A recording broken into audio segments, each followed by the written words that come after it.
Continue रहिएगा। मैं second round में आपकी बाकी ओपिनियन को स्थान दूंगा डिबेट में।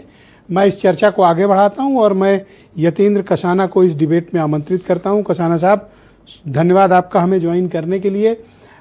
आप तो अभिभावक संघ के अध्यक्ष हैं, कभी इस तरह के हादसों से आप लोग सबक लेते हैं, इकट्ठा होते हैं, बात करते हैं कि आप अपने बच्चों को स्कूल, कोचिंग या ऐसी संस्थानों में भेजते हैं जहां मौत मुँह बाए खड़ी है?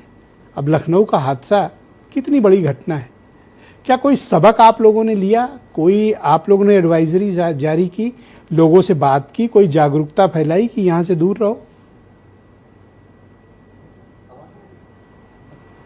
ब्रजेश जी, निश्चित तौर पर ये बहुत दुखद घटना है और आप जिस विषय पर बात कर रहे हैं बेहद गंभीर विषय है। एज ए पेरेंट होने के नाते और पेरेंट एसोसिएशन से जुड़ा होने के नाते मैं ये कहना चाहता हूँ कि हम लोगों का जो हाल आज की तारीख में है, हम लोग ये मानिए कि इस देश में हम लोग सिर्फ एक भीड़ बनकर रह गए हैं और रोज़ हादसे होते हैं और उन हादसों से कोई सबक लेने को तैयार नहीं है। मैं सिर्फ ना कि एक पेरेंट के तौर पर बल्कि एक इंसान होने के तौर पर ये कहना चाहता हूँ कि हम लोग जिस चीज़ों से गुजर रहे हैं, हम लोग पेरेंट हैं, ठीक है कि हम लोगों को इससे सबक लेना चाहिए और सारे पेरेंट्स में एक डर का माहौल है। बच्चे कोचिंग भी जाते हैं, बच्चे तमाम तरह की और एक्टिविटीज़ में पार्टिसिपेट करते हैं। आप ये मान लीजिए कि बच्चा स्विमिंग के लिए भी जाता है। यहाँ देखिए नोएडा में बच्चे स्विमिंग पूल के अंदर भी डूब कर उनकी मृत्यु हो जाती है।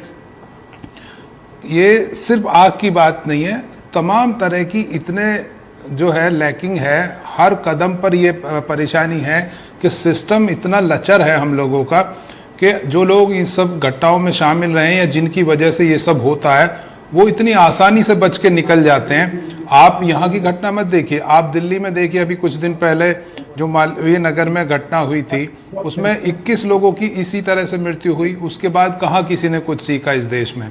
ऐसा तो है नहीं कि दिल्ली से लखनऊ जुड़ा हुआ नहीं है या वहाँ तक खबर नहीं पहुँच पा रही है, तो ऐसा लोग इस हादसों से सबक लेते नहीं हैं। एक और मैं आपको बताना चाहता हूँ कि हिंदुस्तान में जो मृत्यु दर है मेरी जानकारी के अनुसार आग की घटनाओं से, वो पूरी दुनिया में सबसे ज़्यादा है। ऑन एन एवरेज 7500 लोग यानी 7500 लोग हर वर्ष आग की घटनाओं से यहाँ मारे जाते हैं।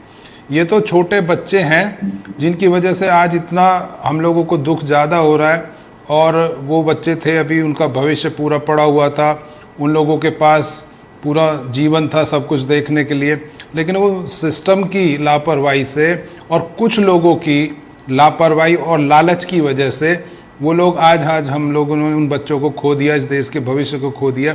तो मैं भी एक पिता हूं। युवा थे, हमने तो उत्तर प्रदेश के झांसी में नवजात बच्चों को अस्पताल में जिंदा मरते देखा है, झुलस के मरते देखा है। जी निश्चित तौर पर। और आपने अभी एक विषय उठाया था, क्योंकि मैं नोएडा में रहता हूं और ये मैंने इस विषय पे एक RTI भी दाखिल की थी और उसका मुझे कोई जवाब नहीं मिला था। तो मैंने कहा था कि जब नोएडा प्राधिकरण 32 मंजिला घर परमिशन दे रहा है, नक्शे पास कर रहा है, तो मैंने अग्नि विभाग से, जो ये अग्निशमन विभाग, इसी से पूछा था कि भाई आपके पास कितना बड़ा प्लेटफॉर्म है आग बुझाने के लिए।